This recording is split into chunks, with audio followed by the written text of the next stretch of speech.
Chers amis du web, bonjour et bienvenue sur ma chaîne L'Art du Pastel by Esthé. Je suis heureuse de vous retrouver aujourd'hui pour une nouvelle vidéo de présentation de produits pour la pratique de la peinture au pastel sec et panne pastel. Comme à chaque vidéo, je vous liste dans la barre d'informations juste en dessous de la vidéo les produits que j'utilise. Si vous aimez ce type de vidéo, n'oubliez pas de m'envoyer un petit pouce gris, blanc ou bleu et de venir nous rejoindre sur notre tout nouveau compte Instagram et Facebook en cliquant sur les liens en barre d'informations sous la vidéo ou sur la bannière en cliquant sur ma photo via le site YouTube. Je partage une publication les mercredis et les vendredis sur les réseaux sociaux. Et enfin, si vous souhaitez rejoindre notre nouvelle et belle communauté YouTube, il suffit de cliquer sur le bouton Abonner. C'est gratuit. Et sur la petite cloche juste à côté, si vous souhaitez être notifié lorsque je publie une nouvelle vidéo, en général tous les vendredis. Enfin, si vous avez la moindre interrogation, n'hésitez surtout pas à poser vos questions dans la barre de commentaires en dessous de la vidéo. Je me ferai un plaisir de vous répondre. Maintenant, place à notre vidéo de présentation et conseils sur le matériel à utiliser pour peindre au pastel et panne pastel.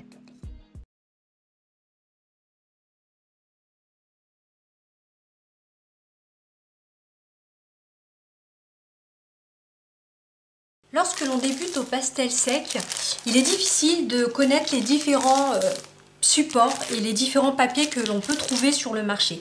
J'ai trouvé chez Jackson une offre d'échantillons de 6 feuilles non abrasives et une offre de 7 papiers abrasifs de marques différentes. Je trouve cette proposition d'échantillons très intéressante pour quelqu'un qui souhaite débuter, mais pas que, parce que beaucoup de pastellistes débutants, mais aussi professionnels, n'ont pas eu toujours l'opportunité d'utiliser les différentes marques que l'on trouve sur le marché et ne vont pas forcément s'aventurer à acheter des blocs si le papier ne leur convient pas. Je trouve cette façon de proposer très intéressante.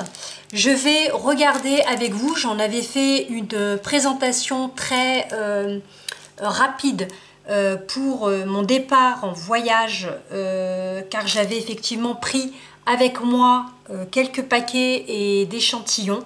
Je trouve que c'est pratique aussi lorsque l'on souhaite travailler en plein air ou lorsque l'on souhaite partir en voyage. On prend un échantillon ou deux en fonction de si on veut du papier abrasif ou non abrasif, et au moins on a de nombreux papiers de textures différentes en fonction de ce que l'on souhaite peindre. On y va. Alors ici, pour le papier abrasif, on a 7 produits. On va les regarder ensemble. Je vais mettre le papier non abrasif de côté pour le moment et je vais ouvrir cela avec vous. Alors, il faut savoir que le papier abrasif que l'on trouve sur le marché est en général adapté à la sous-couche humide, sauf le pastel card de chez Sennelier. Alors en plus, l'avantage de cet échantillon, c'est que à l'arrière, ils sont en général numérotés, ou devant, ah c'est là. Donc j'ai le chiffre 1 ici, je ne sais pas si vous voyez. Oh là là, j'ai pas assez de place pour vous montrer le chiffre. Hop, le 1. Et ici, on a le chiffre 2. Voilà, je trouve que c'est très bien pensé parce que ils nous ont fait un petit résumé dans lequel ils nous disent les différents produits que l'on a et ils sont numérotés. Donc on a la feuille qui correspond à la marque et au grammage. Donc pour la première, il s'agit d'un Art Spectrum Color Fix Pastel Paper de 300 grammes. Alors, il a une texture d'accroche qui est quand même forte et qui permet, je pense, de laisser les textures de pastel apparentes. La couleur est ici légèrement beige ça vire un petit peu vers le jaune quand même. Le format est pour moi une feuille grand format qui a été coupée. Ça vous permet quand même, c'est un format A4 ici. Donc ça vous permet quand même de faire un bel essai. Ici, on a un canson mi-teinte Pastel Paper de 335 grammes. Alors, il est un peu plus doux que le précédent. Et c'est une couleur éléphant. Très intéressant lorsque l'on souhaite peindre notamment des forêts avec de la verdure. Ça s'adapte bien. D'ailleurs, c'est une couleur qui est intéressante pour les gens qui débutent. Il faut éviter de débuter avec du blanc. En général, les pastellistes peignent rarement avec du blanc. Le gris, je pense que c'est une bonne couleur intermédiaire. Ensuite, le troisième, c'est un Clairefontaine pastel mat. Je l'ai souvent utilisé sur mes démos. Il supporte très bien l'humidité, il se gondole pas non plus, il est relativement épais, donc un peu cartonné, et il a une texture abrasive mais douce. Vous pouvez aisément faire rentrer le pigment dans le papier avec les doigts sans abîmer votre peau. Il s'agit là aussi d'un format A4. En général, en France, le Clairefontaine pastel mat, ici c'est du 360 grammes, n'est pas cher. Au Géant des Beaux-Arts, ils proposent régulièrement des promotions, donc n'hésitez pas à regarder, vous avez des petits blocs de différents formats, vous avez aussi des petits blocs format A5, intéressant aussi lorsque vous souhaitez peindre à l'extérieur. Et en général, sur leur bloc, il y a toujours une feuille de cristal qui protège chacune des feuilles. Voilà. Ensuite, c'est un papier velours. Alors, j'ai déjà travaillé une fois sur du papier velours, mais d'une autre marque, achetée, offerte d'ailleurs par un des membres de la Pépinière des Arts dont je fais partie. Et c'est la première fois que j'ai utilisé effectivement le pastel. Je trouve que c'est un bon support lorsque l'on souhaite faire des peintures un petit peu non réalistes. Lorsque l'on souhaite créer différentes couleurs comme ça et les mélanger, je trouve que le papier velours donne un côté un petit peu chaleureux. Celui-ci, je ne le connais pas, c'est le Anne Mule de velours pastel paper de 260 grammes. Alors on sent vraiment, on a l'impression que c'est du daim, mais en même temps il y a des dents. J'imagine que c'est ce qui permet l'accroche du pastel. Il se plie assez facilement, il se tord assez facilement, un petit peu comme un tissu, à essayer. En plus en gris, je trouve que c'est pas mal pour commencer. Vous avez le sennelier Soft Pastel Card, un papier très utilisé par les pastellistes. C'est un 360 grammes, format A4. Alors c'est le seul papier, il est relativement bien cartonné en plus, abrasive, et pareil, moi je le trouve plutôt doux. Certains pastellistes trouvent qu'il a tendance à manger trop le pastel. Moi je trouve que c'est un support qui s'adapte très bien avec les pastels senneliers, les Terry Ludwig, les pastels Giraud. Il existe pareil de différents formats, ce sont des blocs en général et de différentes couleurs. Moi je le trouve très intéressant et de très très bonne qualité. Il est relativement cher, mais en général quand vous avez des promotions c'est intéressant. Et ensuite le Fischer. Alors c'est un Fischer 400 de 360 grammes. Je dirais qu'il est très abrasif. Il fait un peu papier de verre pour poncer le bois. De couleur beige, donc un format A4. Je ne pourrais pas vous en dire plus sur le format, les différents formats sur le marché, parce que c'est un papier qu'on ne trouve pas en France et qui nous vient de Londres. À essayer aussi, il supporte bien entendu l'humidité. Et enfin, l'Uar C'est un 400, il existe différents grades de papier UR, les 280 à 300, le 400-500 est à peu près pareil. 200, en dessous de 300 en général c'est très abrasive, et au-dessus de 400 à 500 c'est moins abrasive et c'est plus adapté à du travail en détail.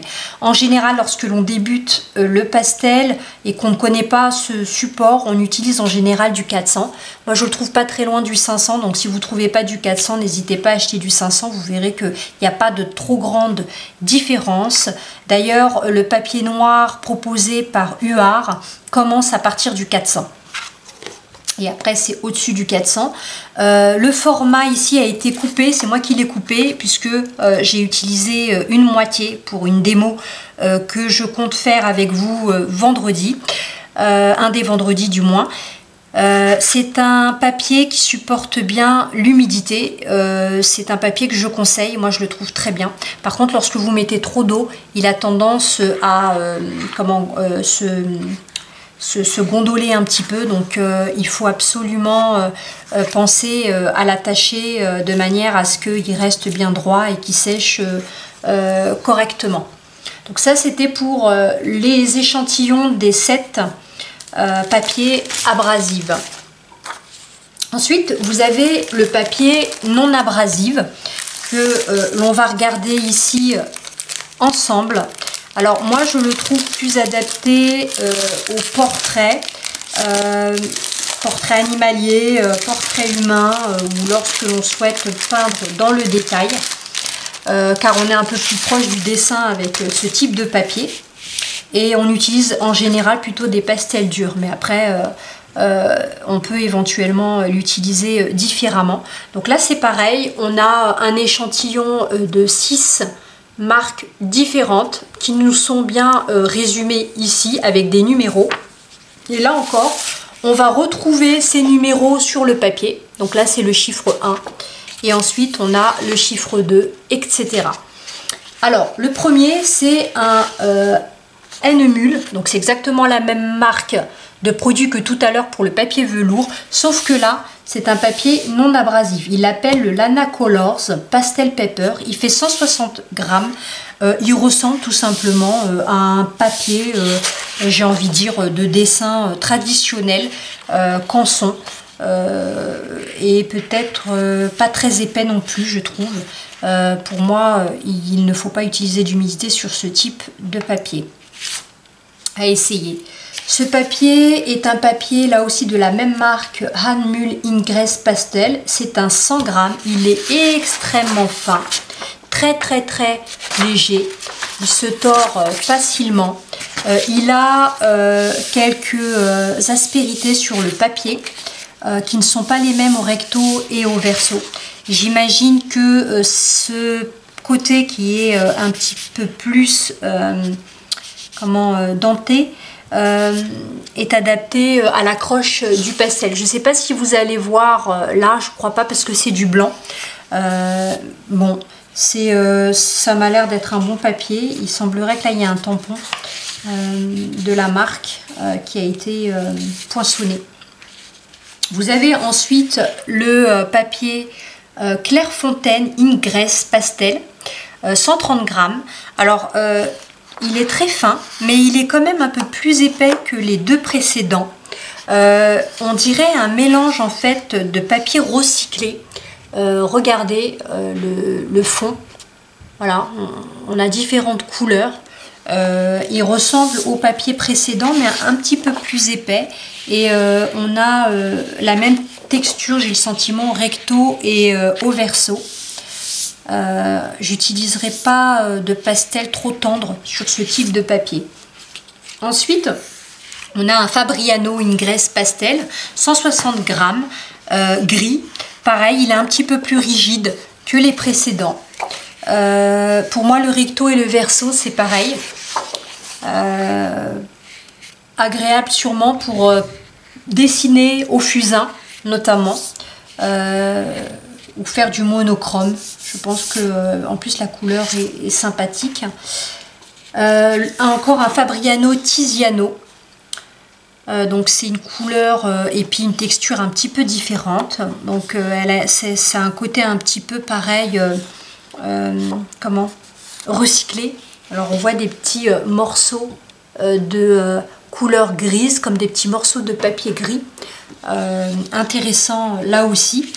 Il est épais comme le précédent. Effectivement, c'est un 160 grammes et il est un peu plus foncé. Je ne sais pas si on le voit à la caméra. Et enfin, mon préféré, c'est le papier avec lequel on débute lorsque l'on commence à peindre au pastel. C'est le Canson mi-teinte. Alors on le trouve aussi à l'unité sur des formats raisin. Ici, c'est un format A4 de 160 grammes. D'une couleur beige. Alors il faut savoir qu'il y a beaucoup de propositions de couleurs sur ce produit là. Il est vraiment pas cher, on le trouve aussi sous forme de pochette et vous avez un recto et un verso. Alors en général, lorsque l'on est pastelliste, on utilise la partie plus lisse, oui bizarrement, et on utilise rarement la partie nid d'abeille. Je sais pas si vous voyez, ça fait comme des aspérités, des petits trous blancs. Alors je sais que certains pastellistes utilisent cette partie-là, ils en jouent d'ailleurs. Il y a une artiste que je vous montre là qui utilise le côté justement nid d'abeille pour mettre en valeur ses danseuses. Voilà pour la présentation des différents papiers que l'on trouve notamment sur le marché. Mais je trouve que là, c'est une bonne façon de commencer avec ces échantillons de chez Jackson. Je regrette qu'il n'y ait pas de proposition en France sous forme d'échantillons. Je vous montre ici, voilà, les différents produits. N'hésitez pas à mettre en pause la vidéo pour regarder les différentes marques et éventuellement pour passer commande. Voilà, je vous rappelle que je ne suis pas subventionnée sur les produits que je vous présente ici. C'est juste que je trouve que c'est intéressant d'un point de vue économique, mais aussi pour tester d'autres produits avant d'en acheter tout un bloc. Voilà, en attendant, je vous souhaite une bonne pratique du pastel. Je vous dis à très bientôt pour de nouvelles démos. Au revoir.